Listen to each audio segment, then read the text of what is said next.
This week on Filthy Hope. Similar to you and Rob, are very different to Claire's. I'm kind of the same with Rob. Physical touch and quality time. Yeah.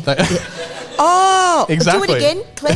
Vomit emoji now, Jonty. Put it in the pod.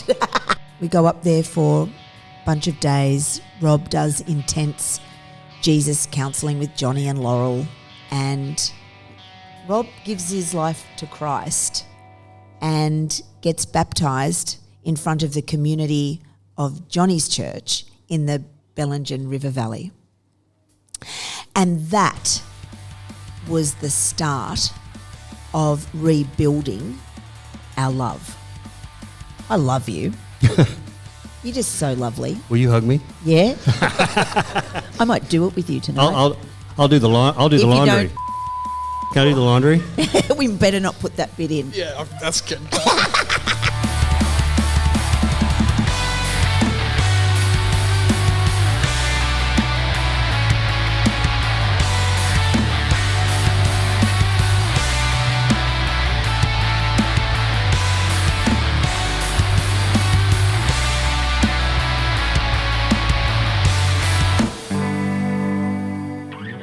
This podcast is a Uniting Heart and Soul production and was recorded on land that was stolen nearly 250 years ago. On this particular episode, we recorded on the land occupied by the Gadigal clan of the Eora Nation. We pay our respect to all Aboriginal and Torres Strait Islander peoples, and we acknowledge that sovereignty over these lands was never ceded. It always was and always will be Aboriginal land. At Filthy Hope, we humbly contribute to the ancient and ongoing traditions of storytelling when we share stories on this podcast. Hey guys, just a quick heads up around the content of this week's episode. There's some fairly graphic discussion about child sexual abuse and a really honest conversation about sexual dysfunction in the wake of said abuse. If you're particularly sensitive to these subjects, this week's episode might be one to skip. Hello and welcome to Filthy Hope, a podcast that loves to spend time in the grey spaces where Jesus, life and culture intersect. If it's your first time, welcome. My name is Jonty. I'm joined by my co-host, Ness. Yay! And joining us in the room is a live audience. Hello, everybody. Woohoo! Look at them go. They're all right, aren't they? Yeah. They're all pretty. They've had pretty pills today. Look at them. Gorgeous peeps. This is our second live show, which is very exciting. We're hoping to do lots more, but for now, 2 times. That's pretty exciting. It's pretty scary, Jonty. I think we've got a third one lined up as well. We do. If all else goes to shit, we've done 2, possibly 3. So That's right. So how are you? How you doing? I'm all right. Bit nervous about today. Yeah, it's a bit but weird. Okay. Yeah, I'm going. You all good? Yeah, I'm going well. We were just saying before we started recording that usually we do this by ourselves, so it's kind of interesting to have a live audience. Yeah, private convo usually, just the two of us. It's usually pretty private. So it's like we're sharing it with another group of people, and which is crazy because a podcast is for people to listen in. It's just dumb, isn't it? That I would even think that. But anyway, that's it. So we're going to be talking about love today, which is a topic that I guess we kind of flirt around a lot, talking about scripture and Jesus. Do you like that use of that word? But we're really going to dive into it today, and we're going to be hearing from a special guest later as well, which I won't spoil who that is just yet. But Ness, you had a look at a dictionary definition of what love is. Do you want to share that with us? Yeah, it's pretty dodgy. Yeah, it's not good, is it? Yeah, it's not great. It says it's a noun, so love is clearly a thing. Yeah. And it says it's a strong feeling of warm personal attachment or deep affection, such as a parent, a child, a friend, or a pet. And this is the example. He says, he bent down and kissed his newborn daughter on the brow. His heart was full of love and gratitude. And the crowd went, oh. It's not and the reason it's fine as a definition. Can you do a vomit emoji in the video now? Sure. Vomit emoji now. Boom. Either that or I'll just zoom in on your face as you do it. But that's great as a definition of a particular type of love. Yeah. But when we look to the Bible, because we're a Bible bashing podcast, a lot of scripture is not, or all of scripture wasn't written in English, and there are 4 Greek words that all get translated into this one word, love, and they all mean different things. So the first one is eros, which is where we get the word eroticism from. Sexy love. Yep, that like romantic, attractive love. Agape, which is a communal sense of love, which often in scripture is used to refer to the love of God as Yeah. agape. Philia, which is a friendship type of love, so like a brotherly mate. Do we have that? Is that our I would say love? that's probably, if we were to... You're like my bro. Yeah, that's right. Yeah. Am I like a sister? Of course. Yeah. that's Podcast us. siblings. Yeah. And Storge, I think that's how you pronounce it. Anyone Or stodgy. know how to pronounce that one? Stodge, yeah, which is familial love, so the love that we share with our family members. Like I said, stodgy family love. Well, not in your family. We'll get into that. Yeah. Yeah. Exactly. So, I mean, do any of those four, because that's four different definitions of love, which all have very different meanings, do any of those resonate with you as like something that you identify as something that you feel really strongly in your day-to-day life, or are they all kind of... Well, I think they describe the different types of love that are in the relationships that I have, most definitely. The relationship with Rob, and then the relationship with my children, and then the stodgy one would be the relationship with my family. And that, I think, stodgy, yeah, definitely. I think that describes it well. And then the philia love, which is my love of my community at church, and you, Jonty, and Rachie. Yep. Nobody else. That's it. Just it. Yeah, only two. Short list. That's exactly right. Yeah. What about you? Yeah, I mean, I love this word agape. At my home church at Taramara Uniting, there are a few people from Taramara here, we have often a thing called an agape meal, where instead of church, we sit around a table and have a meal. That's so cool. Which I love that as an expression of love, sharing a meal together and sharing community. That's one that really sticks out to me as one when we talk about love in church, we don't often... I feel like that's the thing that I gravitate towards a lot, is like the communal, being part of a community in that sense of... and the love that God gives us, which is just so selfless, isn't it? Because that's the other descriptive that agape came up when I did a Google. That's right. It said, a selfless love. Agape is the highest level of love to offer. It's given without any expectations of receiving anything in return. And to offer agape is to spread love in any circumstances, even into what could seem like a destructive situation. So it's just love on love, isn't it? Pretty powerful. Yeah, and we were talking earlier about the love languages. Oh, yeah. Isn't that interesting? Can I share Yeah, that you piece? go. This is your thing, so go. So when I was having a little look at that, Dr. Gary Chapman wrote this. He's a long-term marriage counsellor, and he wrote about the 5 love languages.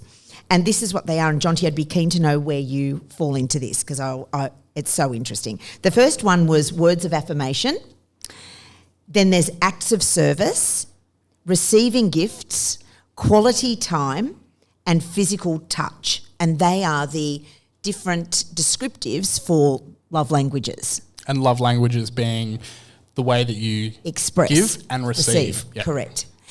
So when I was when we were sharing and preparing for this pod, I was saying how Rob, my husband, and I have very different love languages. And in the early part of the marriage, it was an absolute shit fight, because it was, until we really worked that out, it was causing problems in the marriage, because Rob's love language was physical touch, and he can unpack a bit more of that later. Physical touch, and mine was so not physical touch, like gross, like yuck, don't hug me, just like no, don't touch. So just FYI, when you come and cuddle me, I pretend really well.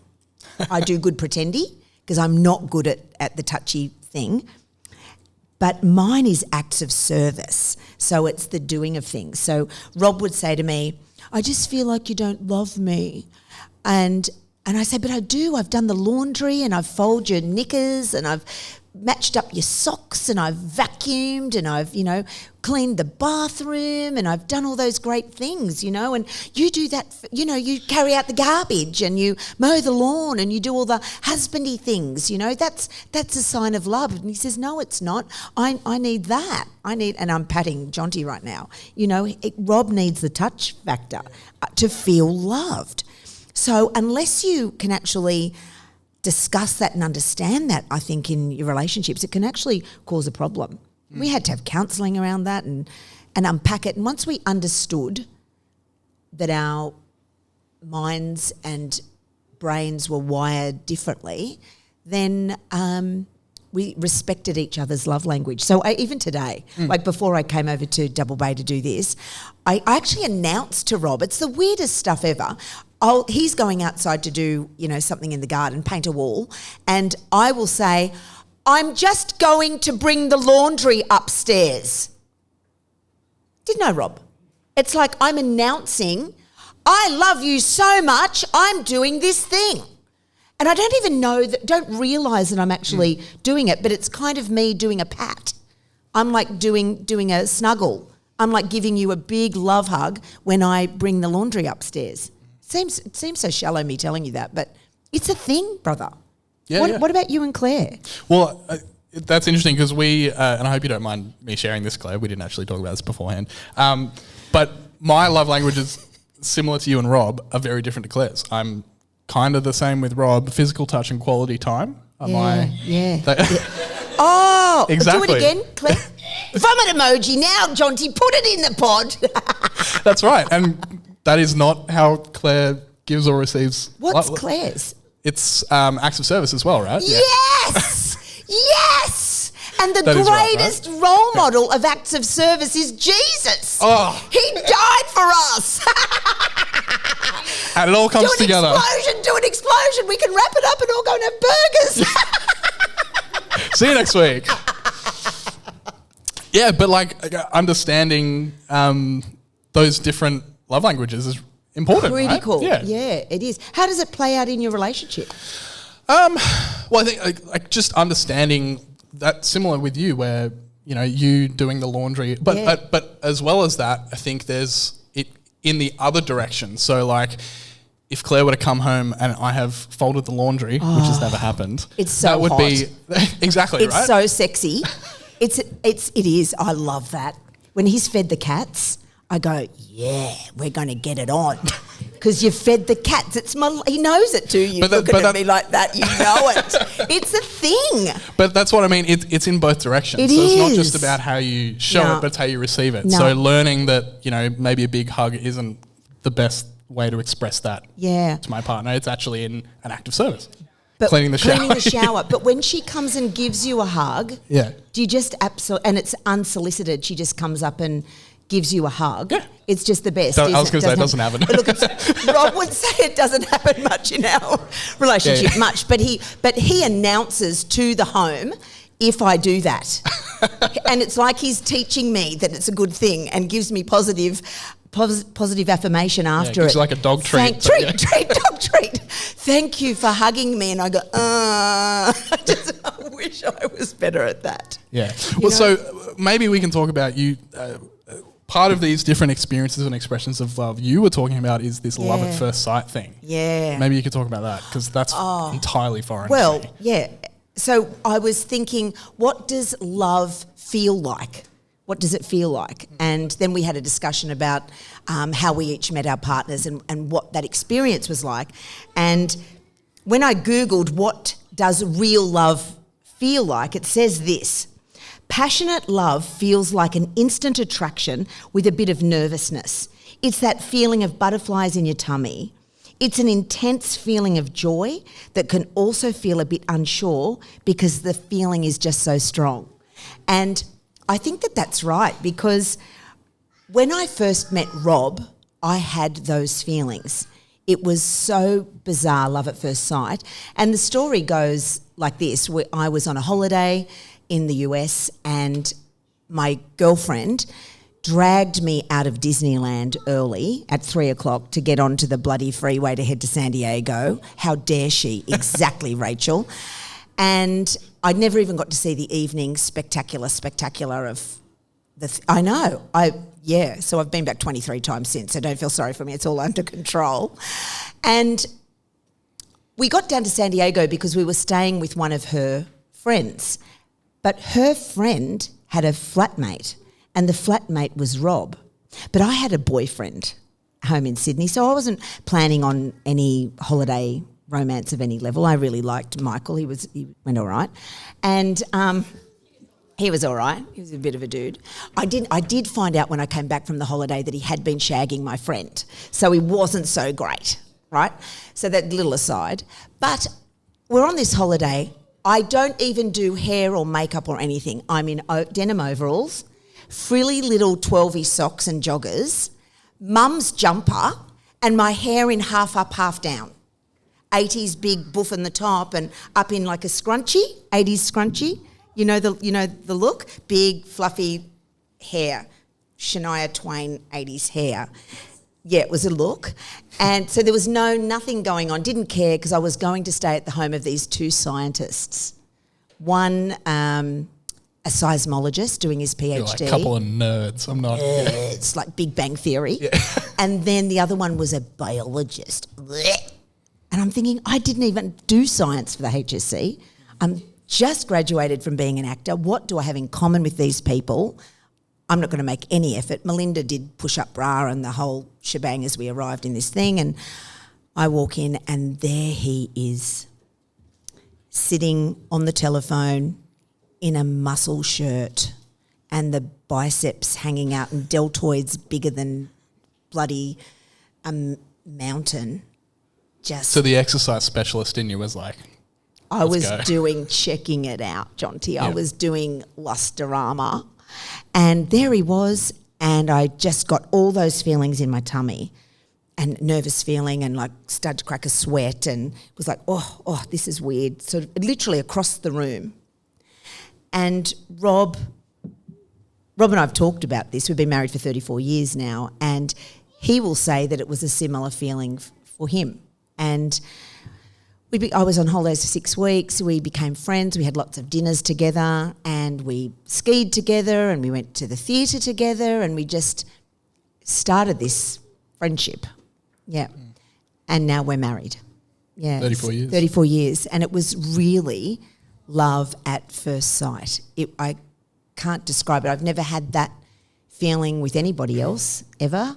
Other relationships have been like a slow burn. You meet someone, you've got something in common and it's a bit of a, slow burn, get to know you thing. But with Rob, it was like, bam, it was full on in that split. I can see the moment. I can see where I was standing. I can see how I felt. I can feel the feelings. It was really intense. And so to shift this conversation into the bulk of what we're going to be talking about today, you've shared a lot on this podcast before about quite a traumatic past that you carry with you. And again, just warning to everyone in the room, we're going to go there today and listening at home. My question to sort of move this conversation into this area is the way that we've talked about how we express and receive love.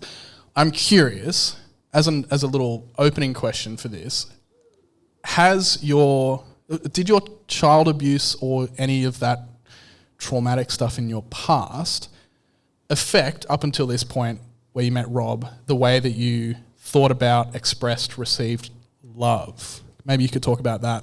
Yeah. In broad terms, and we'll start to get into it. Yeah, sure. So I suppose as a adult, I had a broken image of what love really was. Mum and Dad were caring for my sister and I, and that seemed like I didn't know anything else. I had an unusual childhood. Sure. Exposed to unusual things and quite a sexualised childhood now I think about it. And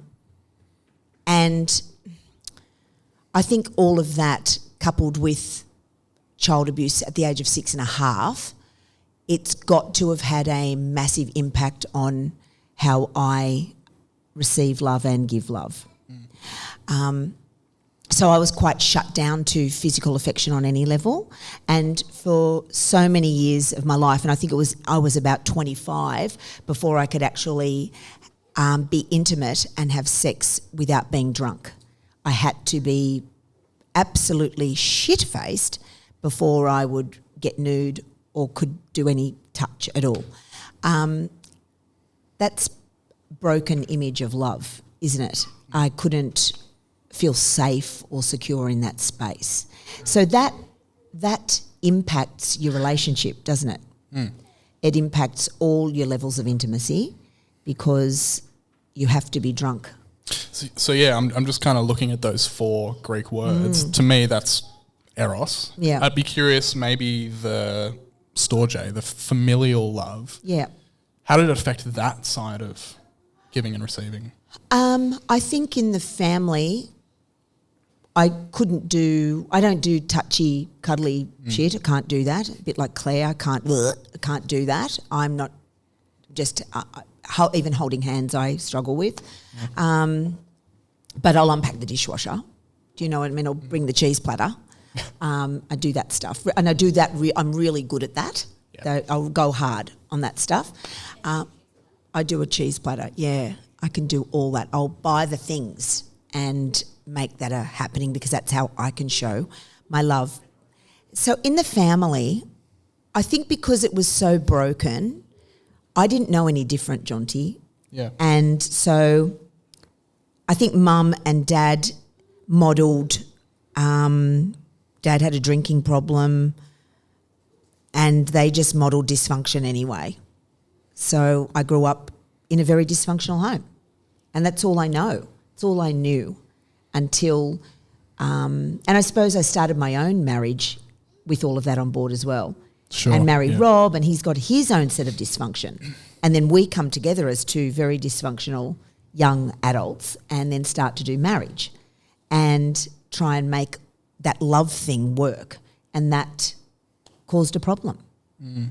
And the Jesus thing, becoming a Christian, because you became a Christian later in life. Yeah, 25. Where on the timeline in this? So Because that's, to me, a really interesting flag to plant in this story as well, is where that intersects. So major dysfunction happened in the marriage and Rob and I, Rob gave his life to Christ after we had this big moment where my sister and her partner came over while I was teaching a spin class and they thought that it would be a good idea to tell Rob that I had had an affair early in the marriage because that's what sisterly love does, right? That's what you do. And so they did that and I came home from spin class. Ginger was tucked in. She was a little girl at that stage and Rob asked me had I had an affair and I lied. I was a Christian. I'd been going to Hillsong Church for about 6 years at that stage. Okay. Oh no, can't be that long. 5 years. Slink was born when I was 30. Yep, about 5 years. And I said, no, I haven't had an affair. I did my best lying that I possibly could, but he knew that what I was saying wasn't the truth. And he said to me, it's okay. It's okay. I said, it's not okay. What's okay? And he said, because I've had an affair also. And then all of a sudden, it was so not okay. It was okay for me to have one, but not okay for him. It was so not okay in that moment. And shit hit the fan. I think I've talked about this in previous pod. It was cataclysmic. Got quite violent actually. Broke that beautiful antique pot, didn't I, Rob? Nearly missed your head. I missed his head. Broke the bloody pot. It was really nice. Yeah, there was a hole in the door. I've never done anything like that before. Broke the door. It was a good shot. I was on it. And I decided I was taking Ginger and moving out and we could sell the house and I was getting out of Dodge, man. I'm done. And then Rob has this big moment literally within the next morning. Rob has this moment, the J-Dubs turn up at the door, they're knocking on the door because I used to love entertaining the Jehovah's Witnesses. They would come into the house and I used to love telling them about Jesus. And they would come into the home because we kind of got the Jesus thing was a bit mixed up.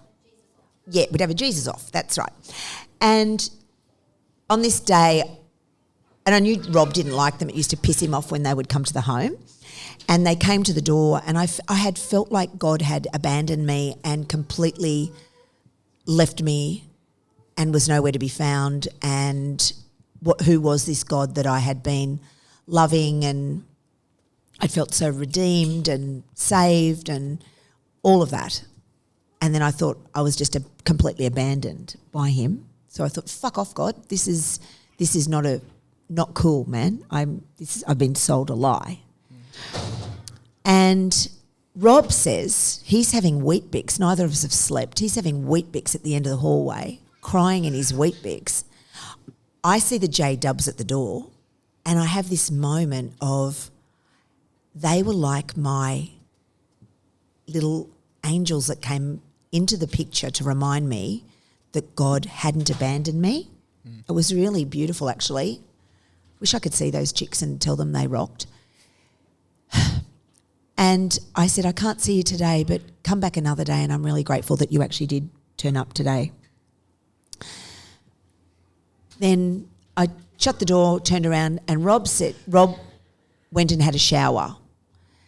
And time seemed to go fast, and Rob came out of the shower and he said, I need Uncle Johnny's number. Uncle John was a minister in the Pentecostal church up in Bellingen River Valley. And he said, I need to see Johnny. I need to get baptised. And I thought, of course you need to be baptised now. Perfect timing. Yeah, because I want to take the kid in the house. Yeah, I'm going to take half of it and piss off. Of course you want to be baptised now. So I thought I was being tricked into some other thing.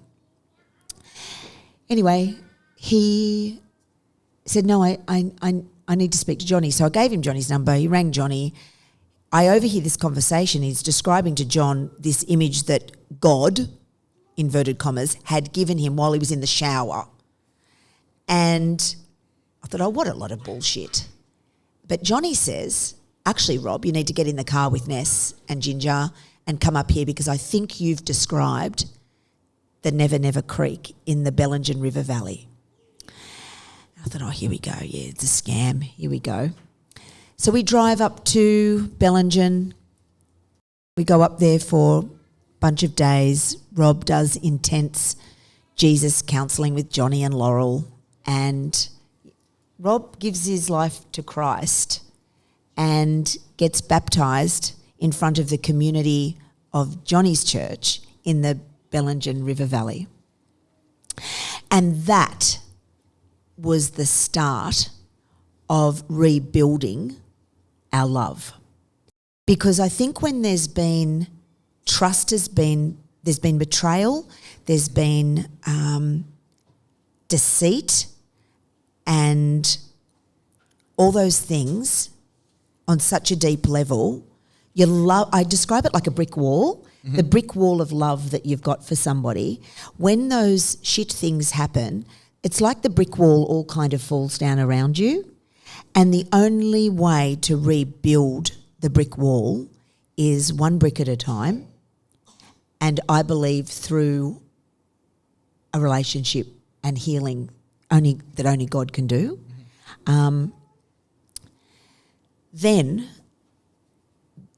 So we have this beautiful moment. We actually renew our wedding vows. Johnny does a renewal of our wedding vows. I think we'd been married 10 years at that time. And we renew our wedding vows and everything's meant to be great from that point. But it wasn't because, I have all those thoughts, yeah, but he shagged that other chick. And then I want to ring her, I want to bash her, I want to kill her, I want to rip her eyes out, all the things that you want to do when you're an angry woman.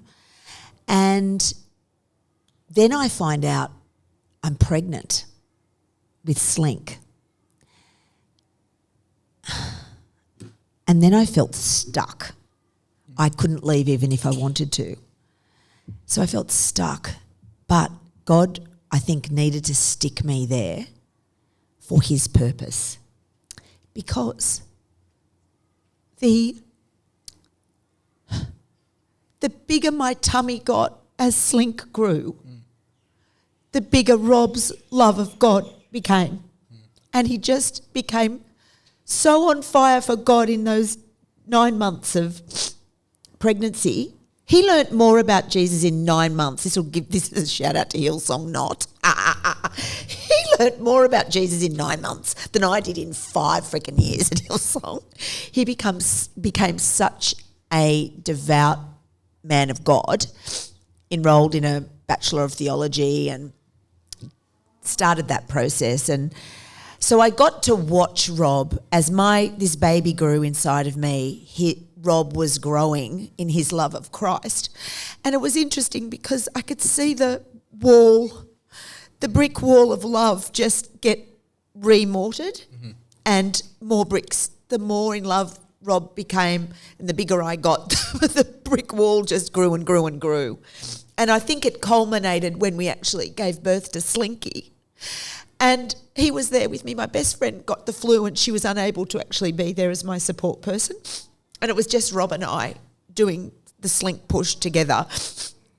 And we did that. It was such a powerful moment, just the two of us, very intimate and a powerful moment. And we give birth to Slink and all of that's fine. And Rob eventually goes home because we've got Ginger at home and he rings me. He goes to have a shower because it's like 2:00 in the morning when these crazy things happen. And he rings me from the hospital. We decided to call her because Ginger had always said, Mum, we're going to have a girl. She'll be born in September and her name will be Princess Aurora. And I thought we were having a Zebulon Hiawatha Tecumseh Henke because that's what we were going to call the boy. Because I was sure that we Hit were me with that name again. Zebulon. I've never heard that as a name. It's a good There one. you go. It's a Bible name. Yep. Zebulon Hiawatha Tecumseh Henke, two beautiful American Indian names. And that I was sure that's, I would have put $1,000 on the fact that we were having a blue baby, right? And I had everybody convinced. And so Ginger's saying, and you'll be born in September, Princess Aurora. Health to the Princess Aurora. I said, yes, we will, darling, we will. We'll have a Princess Aurora. Shit. It comes out and it's pink.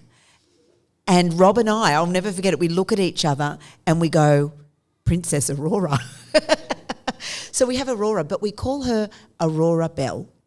Two good Disney names. Nailed to the two princesses. And then,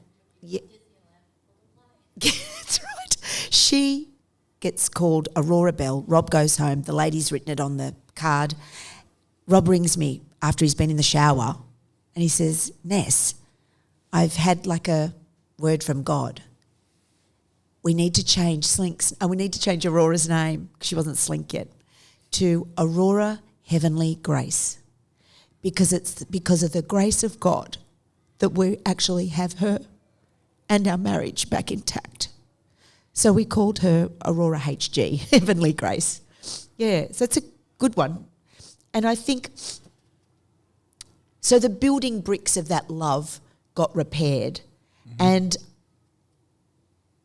we had independent counselling each other, and then we had work together, and we were part of an incredible home group at our church, and it was really, we had beautiful adults around us and couples that had been married for a very long time, and they set the example of strong married couples and placing Christ at the centre of the marriage. So I think that was very powerful for Rob and I, and we had these role models, and we just kept doing it and put Christ at the, centre of it all. Nothing like a threesome, as I say. Put the Holy Spirit in the middle of it. Take the Spirit to bed with you, I say. Shagalicious. Yeah, that's for socials. That'll be the promo. Yeah. So I'm almost getting this image you were talking about, like the bricks and the mortar, like almost like the cement and the mortar was Christ. Yeah, totally. Did that resonate with you? I don't know. 100%. And like I wonder if the bricks were like the things that we did, the healing, the restoration, the salvation, the kindness that we exuded to one another, the growth that we did together. And so therefore it was glued together with the Spirit. Yeah, and really powerful stuff. Yeah. Yeah, wow. I don't know how other couples that have dealt with infidelity do repair of marriage without Christ at the centre. I don't know how they pull that off because it's really hard. Yeah. Yeah, I mean, the cynical part of me goes, they probably don't. Maybe, I don't know. I don't know. Yeah. I'd love to know more before, you've probably figured it out now. Rob's going to be our guest very shortly. We're going to talk a little bit more about this. Sorry. Yeah, we already went there. Maybe if we combine like this kind of Do you even, this is maybe a question for me, as an outsider, as a objective perspective to your story, I kind of would immediately look at your story and go before and after with the abuse as that. Do you see it that way, or is it now something that is really just embedded into your whole story? And how is that kind of... I think it's actually, the pivotal moment is salvation. Yeah. And that's the point. So I was this little child. I recently had this moment. So we went to Orange and visited my dad, and I have very few memories of what I would call wholesome childhood on any level. Sure. And Dad and I are having porridge for breakfast. And Dad, we're sitting down and we're having porridge, and I'm sitting next to my father, and I have this memory of myself as about between 18 months and 2 years old, a little bit like little Jack, really. Dad lifts me up onto the kitchen bench. He turns the Corningware sugar bowl that had no sugar in it upside down, those blue and white 70s things,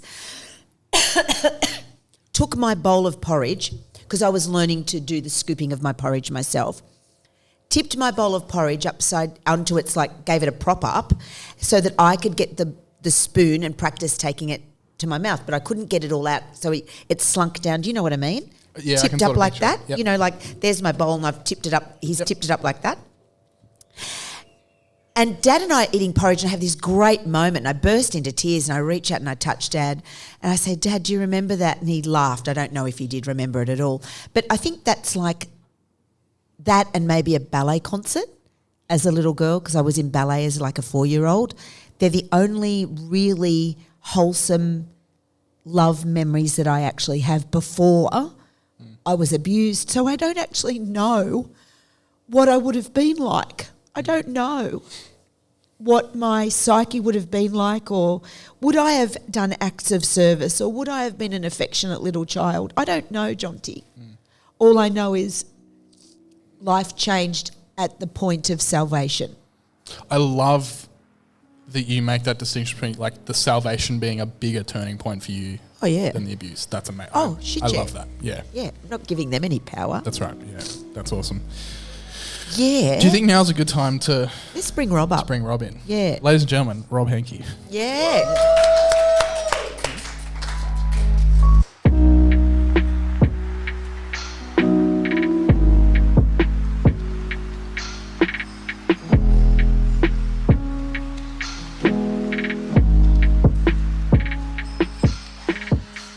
Hey everyone, just interrupting the episode to talk to you about our live events, one of which you're listening to right now.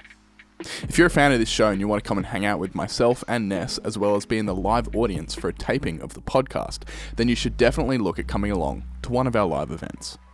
These events are all totally free, and as well as the podcast, there's live music, food and drink, and just a really great opportunity to hang out with and share stories with all sorts of different people. If you're interested, there's a link to our Eventbrite profile down below, where you can see all of our upcoming events and book your spot to make sure that you don't miss out.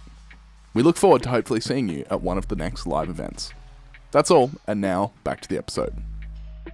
And we're back with Rob.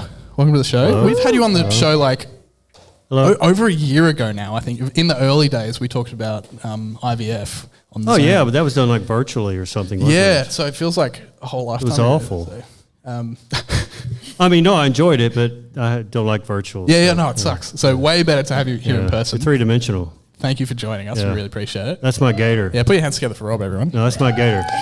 Yeah, so that's what Gator. Okay, that's my gator. Tell us the story behind Gator, because I've heard it from Nessa's perspective. I feel like she's probably embellishing things.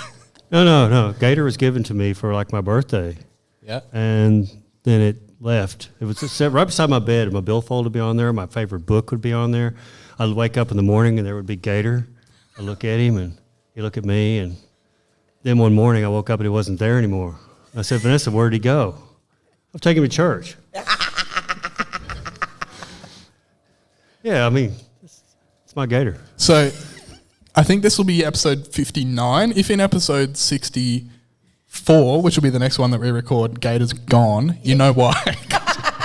You can keep him for a while. Okay, great. He's on loan. is on loan. So thank you again for joining us. We really appreciate it. I guess in reflection to the incredible story that Ness was just sharing with us, were there any immediate responses that came up for you in just hearing that story again? I mean, it's you can't really grab that emotion that happened in the time except when I hear it again, like she says it. I can't recall it like that till I hear her tell that whole story.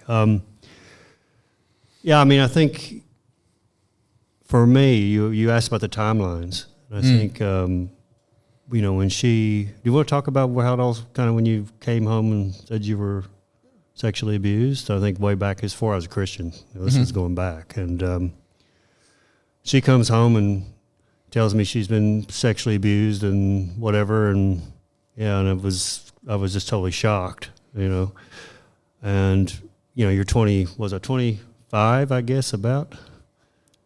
How old were you? 23, so I've been about 25, yeah.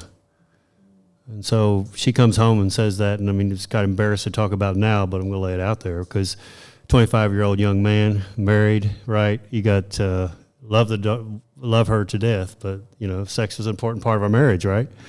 And, I'm very ashamed of this now, but just in the context of time, she comes in and tells me that I'm going to quit drinking. And I knew I would get no intimacy if she wasn't drinking. And I said, you quit drinking, I'm leaving. Bad thing to say. He really did say it. But an asshole thing to say. But I own it. I've regretted it. I regretted it when I said it. And then she ended up leaving. And that's where we were at. And then you start thinking about love. I loved her to death, And we started to get together, I think, at cafes, didn't we? And have like lunchtime meetings. She moved in with another couple of friends, dear friends who took care of her during that phase. She started counseling. And then we started to meet at lunch and she started talking about the counseling. And then me, the 25-year-old rockhead who couldn't grasp this big world and the things that go wrong in it, began to understand her abuse and her pain. And that love that I mentioned is what I think kept us together through that stage. Every time I'd meet with her every week, we'd have lunch or whatever, I would see her getting a little bit better, or she'd share about her experiences. I began to learn about where she was, the pain she was in.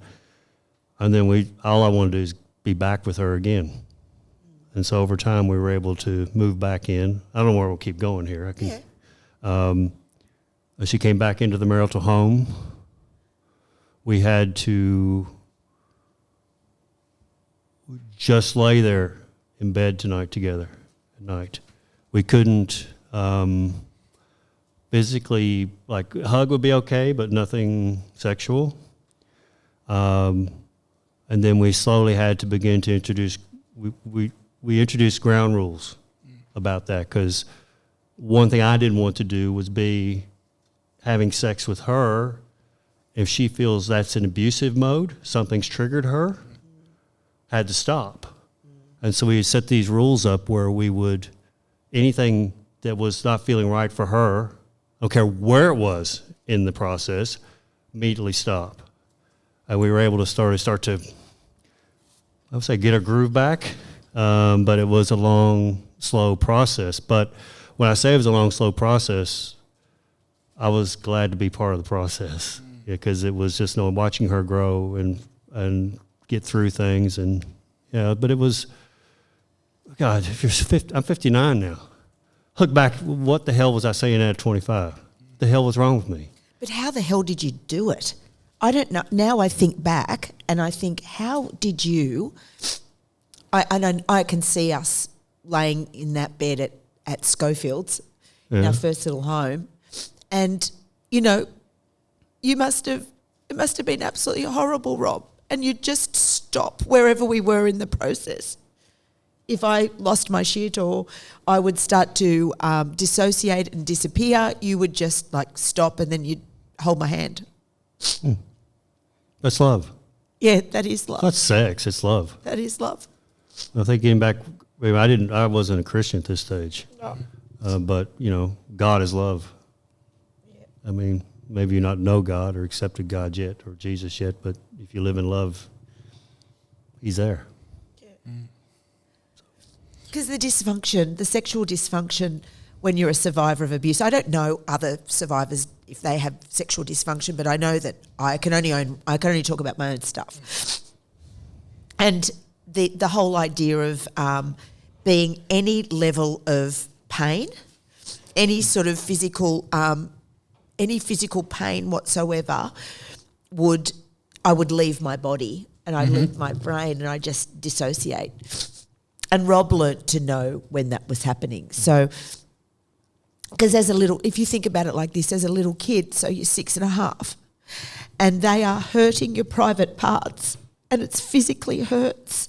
So any kind of feeling of discomfort would trigger your childhood abuse. Sure. And we did it just to make this a little bit light. I'm going to talk about bums now. So if anybody has a bum crisis, I'm sorry, tune out, get some cheese, or go and get a cup of tea and then come back to the pod. No. So we're doing a training session on Thursday. We're doing leadership training at church. And I had a hemorrhoid. So anything, and so I'm telling my group that I've got this hemorrhoid, I've got this bum pain, but they're all going, yeah, it's a hemorrhoid, Vanessa. I could see all your faces going, yeah, it's just a hemorrhoid, it's just a hemorrhoid. It's like, it's just a hemorrhoid. But the thing is, there is no such thing for a survivor as just a hemorrhoid. It's actually not about the hemorrhoid. It's actually about the feeling that I feel in my body that is a trigger to the child abuse. And so it can be anything in that private part of your body. It's quite debilitating and causes huge dysfunction, doesn't it? Yeah. And so, how has that process for you two over 34 years, is that right, of marriage? Yeah. I'd love to know more about how, in growing together as Christians and in growing individually as Christians as well, how that process of love and support and dealing with that dysfunction has grown over time, and maybe where you are now compared to 34 years ago. Well, I think maybe I have dysfunction. I was an abandoned child, so for me, physical touch was needed. First 2 years of my life weren't good. Was rescued by some great loving grandparents who surrounded me with love and recovered me, but that's why I had the physical need, real need, not a want, a need. Yep, sure. And so that was I think when you have to recognize that in yourself, and then as a partnership, I understand where she is, she understands where I am. We help each other, and like she said, she knows it might be good to give me a hug occasionally. I'm shocked. Oh, wow! But she hits me out of the blue with it. It feels wonderful. But I know I don't need that now like I used to. I said, "What's wrong? I'm not getting physical love. I need physical love. I need physical love." You go to therapy. You learn to understand yourself, why you have these longings. They're disproportionate. And then when you understand yourself, then you can come into a relationship, much better position, and your partner understands you, and you work together. What about you, Ness? Any reflections on that? I just think God's so bloody clever, because I go back to the love at first sight. Neither Rob or I knew about each other's childhoods. We didn't know about how our psyche was. And but I believe that God did know Jonty. He knew there was going to be a ginger and a slink. And I don't know if you shared this before on the podcast, and if you're not, we can cut it out, but that story lying in bed as a young child looking at the moon, right? Maybe you could, because I think that's incredible and weaves into this quite well. Yeah, so as a little girl, I remember laying in bed at Norfolk Road in North Epping, and Mum would come to tuck me in. I loved being tucked in. And she would come and tuck me in, and she'd say, so she was a bit of a bohemian, and that's a nice way of describing it.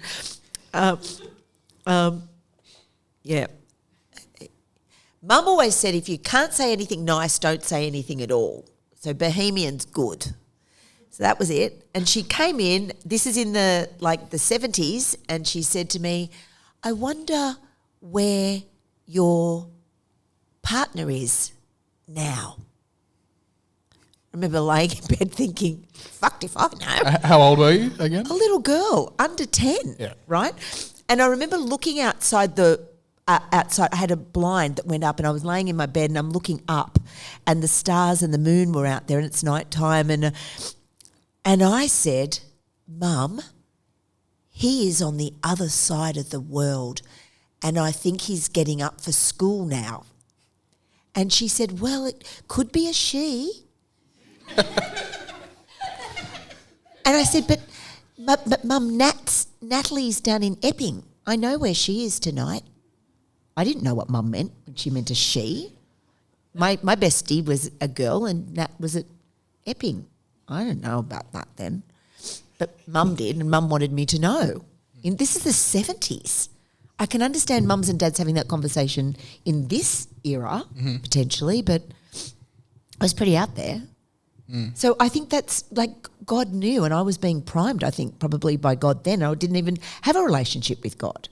I was a broken child, who grew into a broken adult, who met another broken adult, and we had this love at first sight moment. And I think it needed to be love at first sight for God to do what God needed to do for our story, because I was on the other side of the world. It couldn't have been a slow burn, otherwise it wouldn't have happened. So it was a love at first sight. And was it love at first sight for you, Rob? Oh, yeah, absolutely. Yeah. Oh, man. He loved the hairdo, Rach. Yeah, I love the hairdo. I love 80s Bring big it back. hair. They need to bring it back. Let me tell you. So I guess to wrap up this formal part of the podcast, I guess closing questions for both of you is the name of this show is Filthy Hope. For you now, having gone through that journey together and all the twists and turns along that journey for the two of you and individually, where do you find the hope moving forward in your marriage, in your relationship, and in your, not even just your relationship between the two of you, but in the relationships you have with your families, all those four different definitions of what love is. Where do you find the filthy hope, the love despite, and the hope despite all of that stuff? Well, I think, what's the word I want to use? I can say bad things here, can't I? You can say anything you want, Rob. God spins shit into gold. Is that as bad as it's going to get? As bad as it's going to get. Okay, you did really well. But what I've seen, I mean, my story's not a good one. I've done some bad things. I got up and talked in front of congregations about my behavior. Now, I was not a serial freaking whatever, but I'm not here to judge any man. But if I could take back what I'd done wrong, I'd love to. Yet, I might not be who I am now. And so, from my perspective, I'll tell this story about my life and decisions I made and what I did and what God's done for me. I will do it till I'm not breathing anymore. I think that's the hope for me, because God can do miraculous things. He nurtures us. It's a wrestle at times. I feel like there's times I wrestle with God, but He sets us right and makes us stronger through all of that. So I think it's just, maybe it's a hope for other people. I think if that's the example, what we talk about can help anybody. That's why I like to know. That's why I'm here talking about it. Doesn't feel great to hear the stories, but they need to be told. What about you, Ness?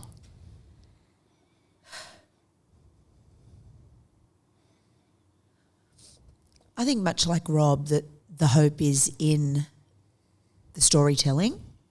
It's also in the salvation, the forgiveness, and the process of sanctification. And that is that whole idea, that Jesus-y language, that we continue to be formed and grow and become more like Christ as we dive deeper into our relationship with God. And I think that's where I see the hope. I see that. I see there's great hope in that. I mean, our marriage is unshakable now. It's totally unshakable. There's no human I want to shag other than Rob on any planet. You know, just couldn't be bothered. Don't even want to hold their hand. Don't want anyone else seeing my hemorrhoid. There's no way, mate. That's love. What's love got to do with it? That's right. I think that's where I find the hope. I find it completely in God. And Rob and I, our relationship is formed in our relationship with the Spirit, and it's what we talk about. That's the language in our home. And even before I was a minister, it was the language in our home. So it's not just because I do ministry; it's just how we have now been formed as a couple. Yeah, I think there's hope in the era we live in. You know, we're not hiding behind facades. Yeah. Now I look at people that have been married a long time, I'm thinking, what shit have they been through, man? Yeah. Look at those two. But boy, there's going to be some stories. Yeah. And I think that's hope. I think somebody in a marriage problem doesn't have to hide. There's nothing wrong here. No. It's bad. It's unfortunate. It's just not good where you're at. But there's nothing wrong here. It's not unusual. And I think if we all can accept that and talk about it and seek help from the right people, we're in a culture unlike ever before, where people can be kind of healed, free to work in it and work on it. Yeah, and there is. I think if there's any couples out there listening, there's hope in the healing of the relationship. You two can build the bricks, add the mortar, do the hard work, because it's hard work, but you can do it, and I think it's really worth it. You could trade it in. I could have traded Rob in. Rob could have traded me in. And we could have been on to, second or third partners. If you don't deal with the dysfunction, you are going to operate dysfunctionally, aren't you? Yeah. There's a nice analogy, I think. That's why the one thing I didn't mention. Vanessa was talking about the bricks, and then you were talking about the mortar. When we disclosed our infidelities and we started that re-healing process, God gave me the vision. And I said, Vanessa, God wants our old house torn down. Flatten it. Take that, stand upon the rock of God, take the bricks, we'll take them, both of us, each brick, my hand, her hand on it, we lay it. And then we put the next one, and we built that house back, bigger, better, on the bedrock of God. And that's the perfect analogy. But God told us that. You are so hot. I love you. You're just so lovely. Will you hug me? Yeah. I might do it with you tonight. I'll do the laundry. Laundry. We better not put that bit in. Yeah, that's good. Hey, what's it? What if I do the laundry and put it in the dryer? Yeah, you're on, brother. That's foreplay. Woo! And feed the cats. But not the dog. Okay. Well, thank you so much for being so open and honest. Yeah, give me a round of applause, everyone. This is where we're going to end the formal part of the podcast. So if you're watching or listening later, thank you for joining us. You're missing out on the Q&A. So if you want to join the next one, come along to a live event. If you want to get in touch, you can, filthyhopepod@gmail.com. I almost read the email to a different podcast. I'm glad I didn't do that. Or you can find us on socials and get in touch. So we're going to love you and leave you. Thanks for listening. For people here in the room, we're going to have a Q&A now. This is Filthy Hope. This is a prayer for the people who want to give up, who have been hurt beyond repair and cannot bear to see your face in anything. Find peace in letting go of the guilt that isn't yours, and find hope in understanding life is not